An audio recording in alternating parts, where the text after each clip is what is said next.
Hola a todos, mi nombre es Juan Pablo Hernández y en este video vamos a hablar de Domain Driven Design. Vamos a entender este concepto, las fases que lo componen, así como ver algunos ejemplos. Bueno, para empezar, pues DDD es un enfoque de desarrollo de software propuesto por Eric Evans en su libro Domain Driven Design, abordar la complejidad en el corazón del software. Es importante entender que DDD no es ni una tecnología ni tampoco una metodología. Realmente representa como claves, terminología y patrones utilizados para desarrollar software, donde lo más importante es el dominio. El dominio es lo central, pone en el centro el dominio y vamos a ver cómo lo aísla. Eh, como no es ni tecnología ni tampoco una metodología, pues no ofrece, digamos, una receta para un proceso de implementación paso a paso, ¿no? Sino más bien que es como un marco de trabajo donde uno puede utilizar diferentes herramientas, que como su nombre indica, pues el diseño va a estar guiado por el dominio. Entonces básicamente este enfoque tiene como objetivo facilitar el diseño e implementación de software que entregue alto valor a la organización, tanto desde un punto de vista estratégico como táctico, haciendo que los modelos de software reflejen las competencias core de la organización. Este enfoque busca establecer una conexión profunda entre los conceptos y las áreas del negocio y las arquitecturas aplicativas. Eso ya lo vamos a ver más adelante. Pero bueno, este enfoque se puede dividir en dos grandes fases, en modelado estratégico y modelado táctico. Entonces vamos a ver estas dos.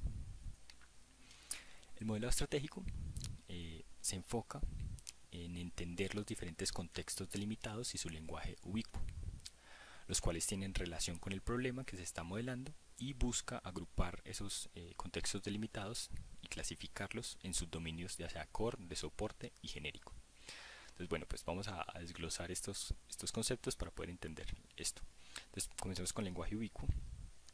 El lenguaje ubicuo consiste en construir un lenguaje común y riguroso entre el equipo de tecnología y los usuarios, con el objetivo principal de evitar la ambigüedad. Entonces, básicamente es una metodología que se refiere al mismo lenguaje que los expertos y desarrolladores usan cuando hablan sobre el dominio en el que trabajan. Y hay que tener en cuenta que nosotros como desarrolladores estamos pues acostumbrados a lidiar o a trabajar con términos relacionados a objetos, a base de datos, UML, muchos términos técnicos. Y los expertos del dominio pues no entienden nada de este lenguaje. Entonces el lenguaje ubicuo lo que busca es que hay que trabajar para encontrar un lenguaje común entre todos los interesados, que nos entendamos todos, ¿no?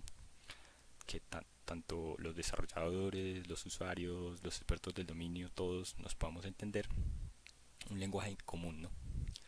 Y eso pues va a facilitar la comunicación, que es importante. Entonces eso es la parte del lenguaje ubicuo. Luego los contextos delimitados. Son fronteras lógicas dentro de un modelo de dominio que cuentan con su propio lenguaje ubicuo. Entonces dentro de un modelo de dominio, digamos, pongamos el ejemplo de una organización, pues tenemos las ventas, por ejemplo, el soporte al cliente, el marketing. Todas hacen parte del modelo de dominio, pero hay unas fronteras lógicas, unas divisiones lógicas que los dividen, ¿no? Y bueno, lo que busca DDD es encontrar esas fronteras lógicas y que por lo general tienen su propio lenguaje ubicuo, esas fronteras. Lo vamos a ver más adelante con un ejemplo. Luego tenemos los subdominios. Tenemos tres tipos de subdominios de clasificación de subdominios.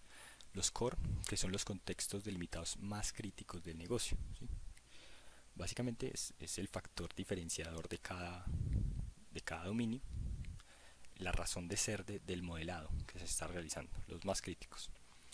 Los de soporte, que son los contextos delimitados que soportan funciones en relación directa al negocio. Básicamente los que me soportan los core, los complementan esos subdominios core, estos de soporte los complementan. Y por último los genéricos, que responden a capacidades genéricas que pueden funcionar de la misma forma para cualquier organización. ¿Sí? No tienen ningún tipo de especialización o adaptación a nivel de negocio, son genéricos para todas las organizaciones. Por ejemplo, la seguridad, el marketing, pueden ser cosas genéricas para todas las organizaciones. Entonces ahora vamos a ver un ejemplo para entender esto mejor. Entonces vamos a ver un ejemplo de contextos delimitados. Entonces tenemos por ejemplo el contexto de soporte al cliente y el contexto de ventas.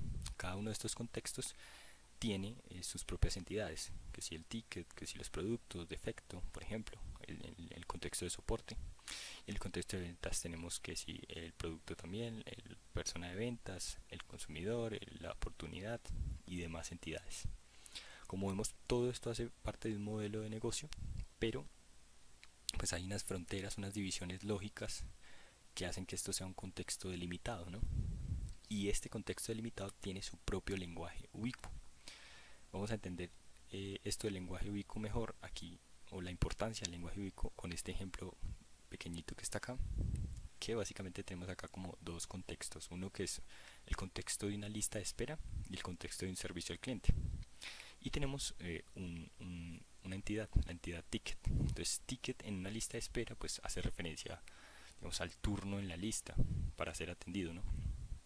Mientras que en servicio al cliente pues ticket es utilizado para registrar una solicitud de ayuda, ¿no? Ante algún inconveniente pues se registra un ticket para que lo ayuden. Entonces vemos como cada subdominio, cada contexto delimitado tiene su propio lenguaje ubicuo. Vemos que aquí esta entidad son las mismas, uno podría decir que son las mismas, pero realmente pues aquí significa una cosa y aquí significa otra. Entonces lo que buscamos en el modelado estratégico es primero definir quiénes son estos contextos limitados y su lenguaje ubicuo para tener un mejor entendimiento también del dominio. Luego vamos a ver este ejemplo de agrupación de subdominios. Entonces esto es como los subdominios de un banco, ¿no? Entonces tenemos los subdominios core, que son las tarjetas, los productos, las cuentas, los pagos, ¿sí? Estos son subdominios críticos de un banco. Tenemos los de soporte, que son las ofertas, los beneficios, el manejo de dinero, ¿sí? Las inversiones, que soportan o complementan estos subdominios core, ¿no? Hacen parte, pueden complementar estos subdominios.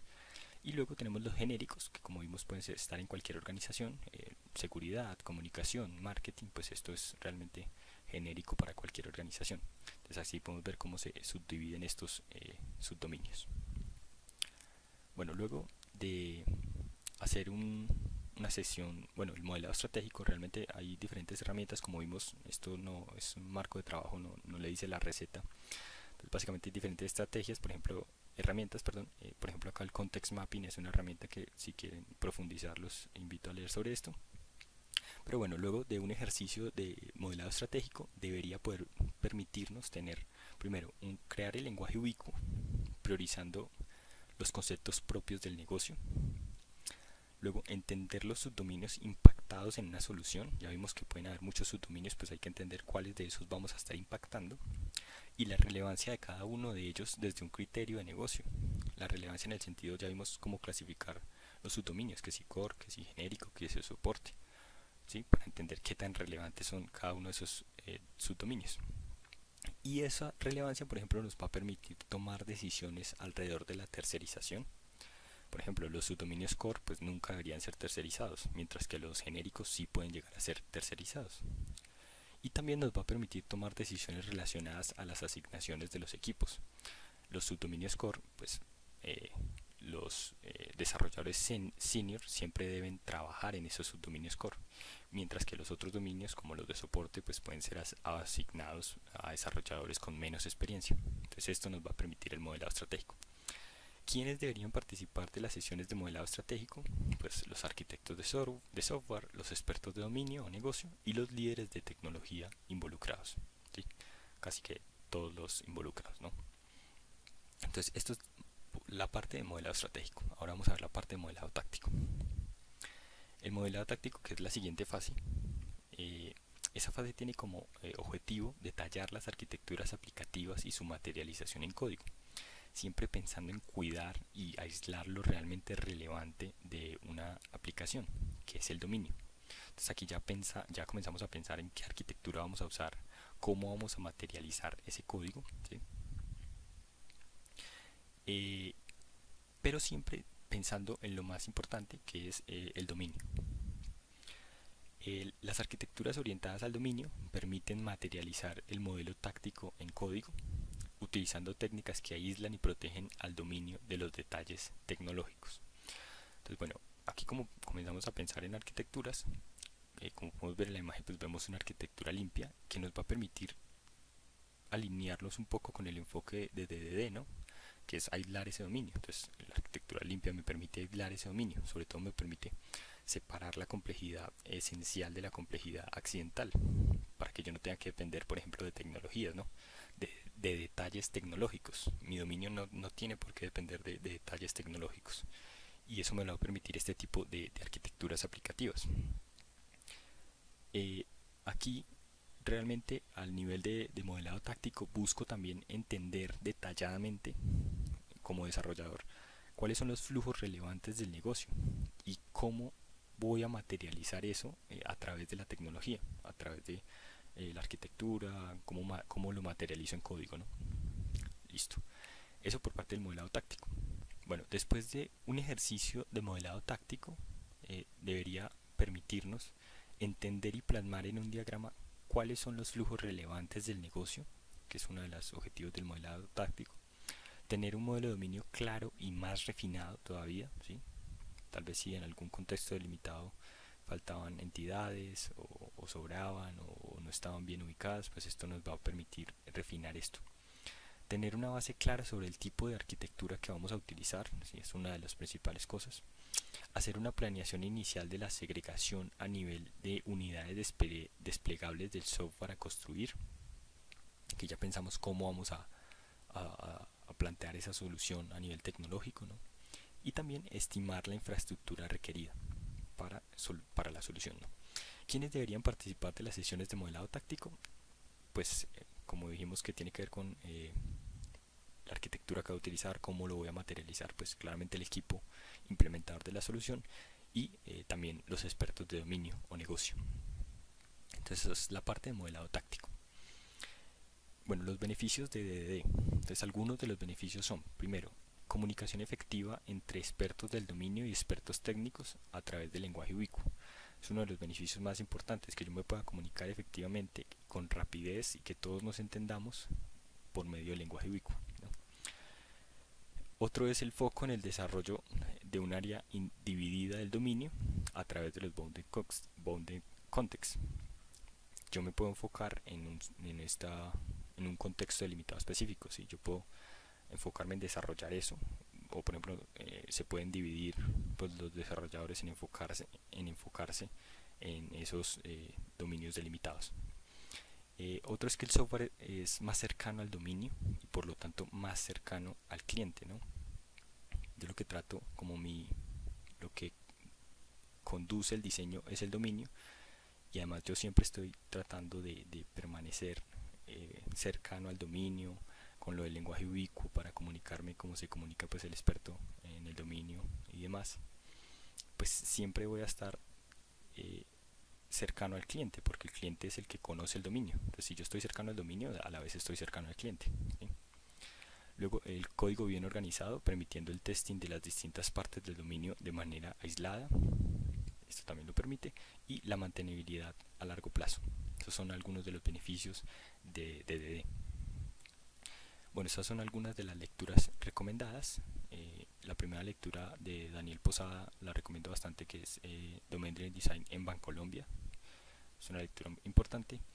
Y bueno, ahí hay otras también de Domain Driven Design junto a Clean Architecture o Arquitectura Onion. Y también el último, que es una serie de videos en YouTube que también contextualizan bastante sobre este tema. Bueno, eso es todo por este video. Gracias por la atención.